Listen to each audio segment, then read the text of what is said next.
Assalamualaikum warahmatullahi wabarakatuh. Hai semuanya. Selamat datang di materi pembelajaran kimia organik. Kali ini kita akan membahas mengenai benzen, terutama yaitu tata nama senyawa benzen dan turunannya. Apakah teman-teman pernah mencium aroma wangi kayu manis? Wangi kayu manis ternyata disebabkan karena suatu senyawa yang bernama sinamaldehid. Ini merupakan strukturnya. Kemudian, ketika teman-teman sakit demam, apakah pernah mengkonsumsi obat parasetamol? Parasetamol memiliki struktur seperti ini. Baik sinamaldehid maupun parasetamol, ternyata keduanya memiliki struktur yang khas di dalamnya, yaitu berupa cincin benzen. Ketika struktur bensin ini dipisahkan dari substituennya, maka akan menjadi struktur seperti ini ya. Benzena ini sendiri adalah senyawa organik dengan rumus molekul C6H6 yang tersusun atas 6 karbon yang bergabung membentuk sebuah cincin. Kemudian di dalamnya terdapat suatu ikatan rangkap dua yang berselang-seling. Namun, walaupun demikian, benzena bukanlah golongan sikloalkena, melainkan golongan senyawa aromatik. Kenapa dikatakan aromatik? Karena pada awal pertama kali ditemukan, banyak sekali senyawa golongan benzena yang memiliki aroma khas. Namun saat ini, untuk penyebutan senyawa aromatik bukan disebabkan karena aromanya, melainkan karena struktur dan sifat-sifat khas tertentu. Hal ini disebabkan karena ada beberapa senyawa aromatik yang tidak memiliki bau atau tidak memiliki aroma. Baik, jadi untuk ikatan rangkap dua pada senyawa bensin ini dapat mengalami resonansi ya, atau dapat terdelokalisasi atau dapat berpindah-pindah. Ya, dia tidak terlokalisasi pada satu karbon tertentu saja, tetapi dapat terdelokalisasi sehingga menjadi bentuk seperti ini, ya. Atau kalau misalnya mau dituliskan dalam bentuk yang paling sederhana adalah bentuk seperti ini. Jadi untuk gambar ini dengan gambar ini maupun gambar yang paling kiri ini sama ya. Oke, tata nama benzen yang akan kita bahas hari ini yaitu yang pertama adalah benzena monosubstitusi, kemudian yang kedua benzena terdisubstitusi, yang ketiga benzena polisubstitusi, dan yang keempat adalah benzena sebagai substituen. Oke, yang pertama kali kita bahas yaitu penamaan benzena monosubstitusi ya. Artinya pada benzena ini hanya memiliki satu jenis substituen saja. Contohnya, ketika benzena memiliki substituen metil, maka namanya sebagai toluen. Kemudian ketika benzena memiliki substituen hidroksil, maka namanya sebagai fenol. Ketika benzena memiliki substituen metoksi, maka namanya sebagai anisol. Ketika benzena memiliki substituen aldehid, maka namanya sebagai benzaldehid. Selanjutnya, ketika benzena memiliki substituen alkanon atau keton, maka nama umum benzena ini adalah sebagai asetofenon. Selanjutnya, ketika benzena ini memiliki substituen asam karboksilat, maka nama umum benzena ini adalah sebagai asam benzoat. Oke, untuk struktur yang bawah, ini merupakan substituen asam sulfonat ya, SO3H. Nah, untuk jenis benzena ini, nama umumnya yaitu asam benzena sulfonat. Untuk jenis substituen amin, maka nama umum benzenanya adalah anilin. Kemudian, untuk substituen isopropil, maka nama umumnya adalah kumena. Untuk substituen alkena, maka nama umumnya adalah stiren. Dan untuk substituen amida, ini merupakan gugus amida, maka nama umum benzena ini adalah sebagai asetanilida.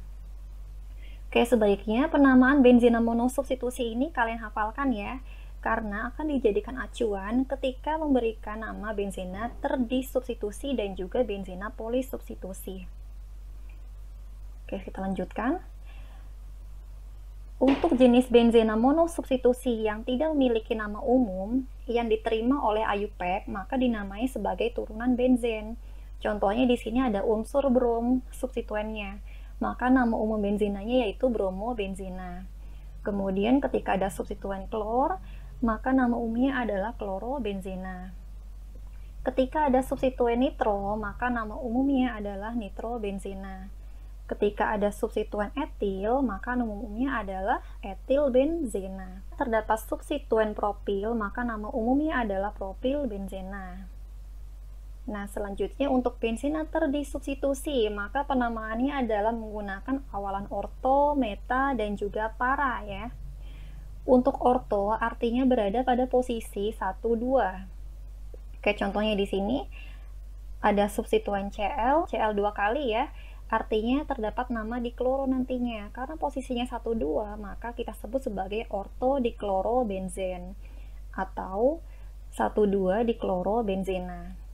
Kemudian untuk struktur yang ini, posisi kloronya adalah di posisi nomor 1 dan juga posisi nomor 3 ya. 1, 3 namanya sebagai meta.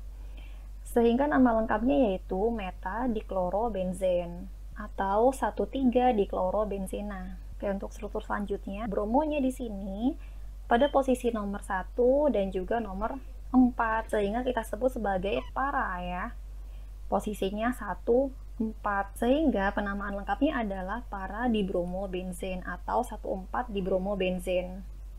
Oke, selanjutnya untuk struktur yang paling kanan terdapat 2 metil. Nah, untuk struktur ini namanya bukan toluen ya, bukan para toluen, tetapi adalah silen. Jadi kalau ada di metil, namanya adalah silen. Karena 1, 4, maka nama lengkapnya yaitu para silena. Kalau misalnya 1, 2 berarti namanya ortosilena, kalau 1, 3 berarti namanya adalah metasilena. Nah, ini para silena ya, 1, 4 dimetilbenzen. Oke, kita lanjut ke jenis benzena terdisubstitusi lainnya. Contohnya di sini ada bromo dan juga ada kloro. Posisinya adalah pada posisi nomor 1 dan juga posisi nomor 2. Sehingga namanya adalah ortobromochlorobenzena atau 1 bromo 2 klorobenzena. Kemudian di sini ada metil dan juga ada nitro yang memiliki substituen metil ya atau sebagai toluen, sehingga penomoran nomor 1 dari CH3. Kemudian nomor 2-nya ke atas ya, kemudian nomor 3-nya adalah nitro.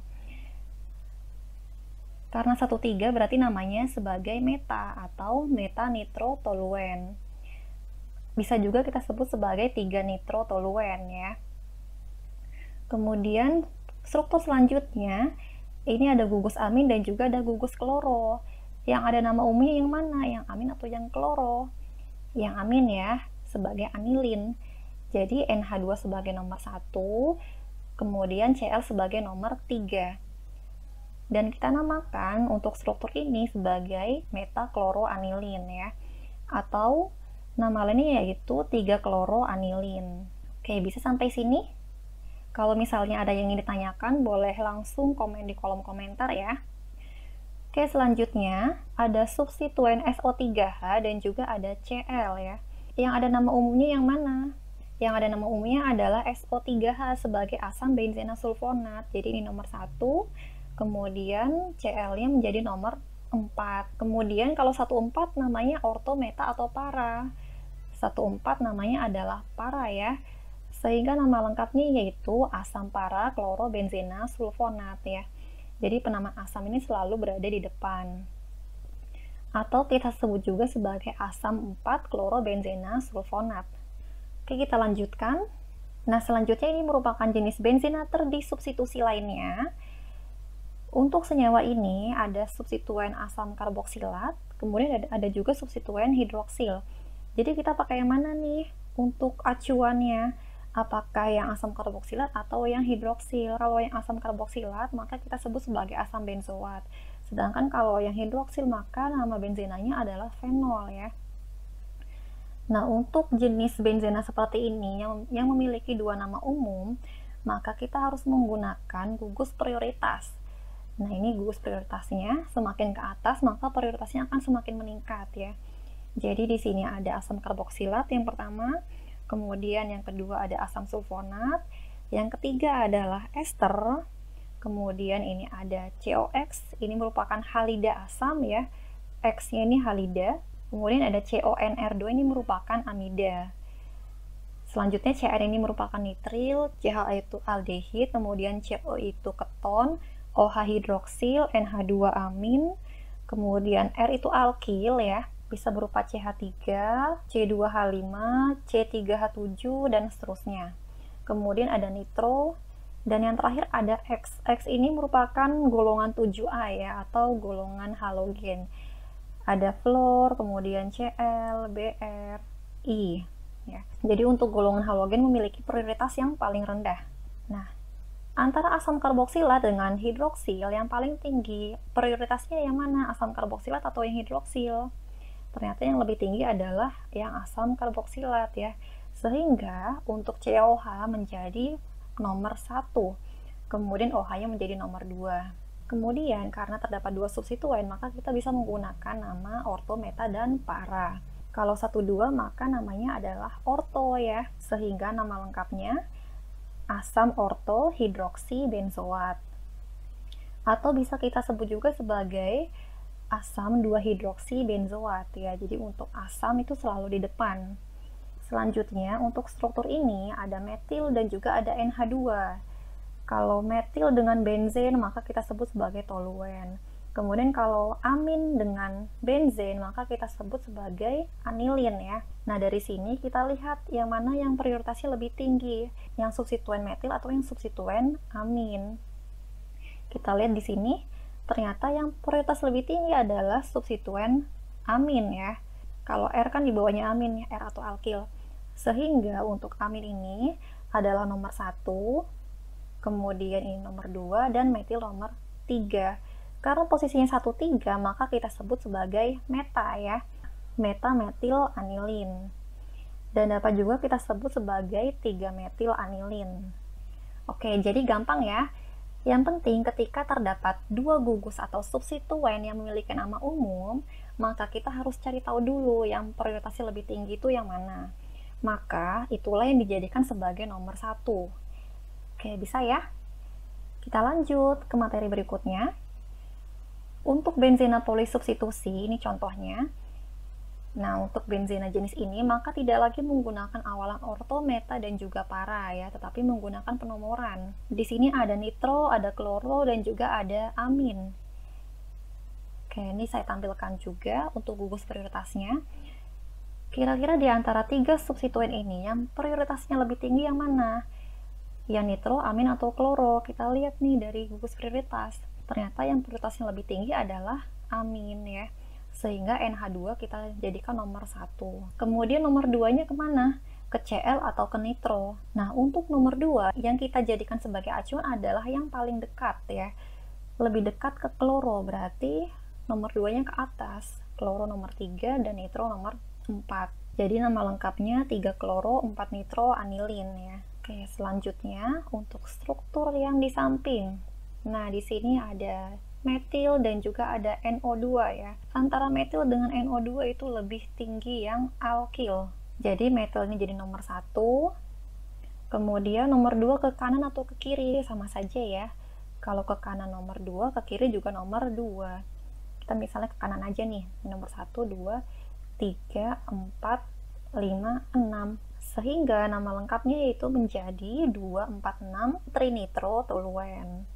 Atau kalau disingkat, ini merupakan senyawa TNT yang sering digunakan sebagai bahan peledak. Nah, untuk benzena sebagai substituen disebut sebagai gugus fenil dan juga gugus benzil, bergantung kepada titik perlekatannya. Contohnya di sini untuk gugus fenil seperti ini ya. Ini namanya gugus fenil nih, atau namanya C6H5. Kemudian untuk gugus benzil bentuknya seperti ini, C6H5CH2. Contohnya untuk gugus fenil. Nah, ini rantai induknya adalah heksana ya. Kemudian di nomor 2 ada fenil, sehingga namanya menjadi 2-fenil heksana. Kemudian selanjutnya untuk yang sebelah kanan, nah ini ada kata-kata pH. pH ini merupakan singkatan dari fenil.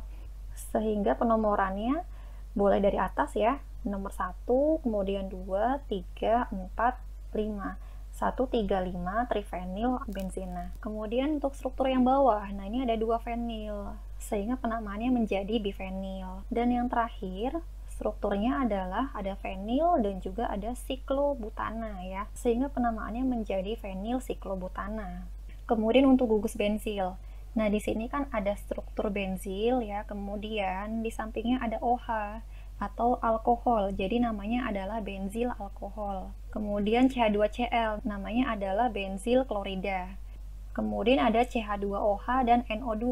Nah, ini nomor 1, nomor 2, nomor 3, sehingga namanya menjadi metanitro-benzil alkohol ya. Oke, jadi di sini ada soal latihan, berilah nama pada struktur berikut ya. Ada 3 soal nih, A, B, dan C. Silahkan dicoba dulu dikerjakan di rumah latihannya. Nanti jawabannya bisa ditulis di kolom komentar ya. Oke, sekian video kali ini mengenai tata nama senyawa benzen. Sampai jumpa di video berikutnya. Jangan lupa like dan juga subscribe channel SNKpedia. Terima kasih. Wassalamualaikum warahmatullahi wabarakatuh.